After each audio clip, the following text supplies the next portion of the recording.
Solid crystal के दो बहुत ही इंपॉर्टेंट एग्जाम्पल हैं, एक फ्लोराइड स्ट्रक्चर होता है और एक एंटी फ्लोराइड स्ट्रक्चर होता है।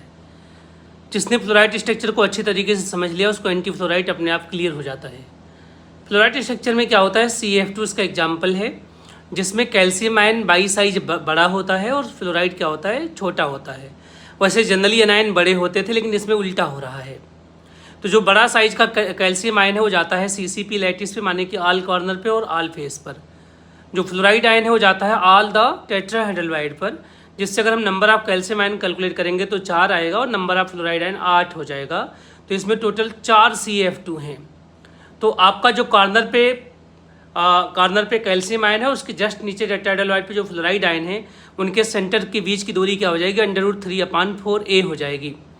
और जब एक्सपेरिमेंटली ये देखा गया कि RF माइनस अपन RCA प्लस कितना आ रहा है, तो ये 0.225 से लेके 0.414 के बीच में लाई करता है, जिससे क्लियर हो गया कि टेट्राहेड्रल वाइड ही है इसके अंदर।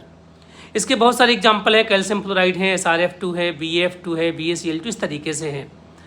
अब सबसे इम्पॉर्टेंट बात यह है कि इसमें ये देखना कि कोऑर्डिनेशन नंबर कैसे देखेंगे। तो आप देखेंगे कॉर्नर का जो पार्टिकल है वो 8 क्यूब की टेट्राहेड्रल वाइड से सराउंडेड है, माने कि कैल्शियम का कोऑर्डिनेशन नंबर 8 हो जाएगा, जबकि जो टेट्राहेड्रल वाइड पर होता है उसका 4 होता है। ट्रिक इसमें यही होता है जिसका नंबर कम दिखे उसका कोऑर्डिनेशन नंबर ज़्यादा दो। तो कैल्शियम 1 नंबर दिख रहा है तो 8 हो जाएगा, फ्लोरीन 2 नंबर दिख रहा है तो 4 हो जाएगा। एंटी फ्लोराइड में जो जस्ट उल्टा सपोज करिए कि अब की बार अनायन की साइज बड़ी हो जाएगी और केटाइन की साइज आपकी छोटी हो जाएगी। अगर ऐसा हो गया तो केटाइन आपका जाएगा टेट्राहेड्रल वाइड पे और अनायन जाएगा CCP लैटिस पर। तो सोडियम आयन बन जाएंगे 8 और ऑक्साइड आयन बन जाएंगे 4, तो बन जाएगा Na2O टाइप का स्ट्रक्चर।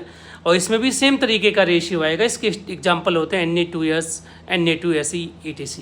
तो ये दोनों बहुत ही इंपॉर्टेंट कॉन्सेप्ट हैं सॉलिड स्टेट के। अब आपका क्वेश्चन आता होगा फ्लोराइड इतना स्मॉल कैसे हो गया कि कैल्शियम से छोटा हो गया। तो भैया इस दुनिया में जितने भी एनायन है उसमें सबसे छोटा कौन है, F- है। सबसे बड़ा एलिमेंटल एनायन है I-, उसके बाद H- है, फिर Br- है, फिर Cl- है। तो सबसे बड़ा I-, उससे छोटा H- है, उससे छोटा Br-, उससे छोटा Cl- है, उससे छोटा F- है। इसका रीजन है Z इफेक्टिव। आप पढ़िए, पीरियोडिक टेबल में मेरा लेक्चर क्लियर हो जाएगी बातें।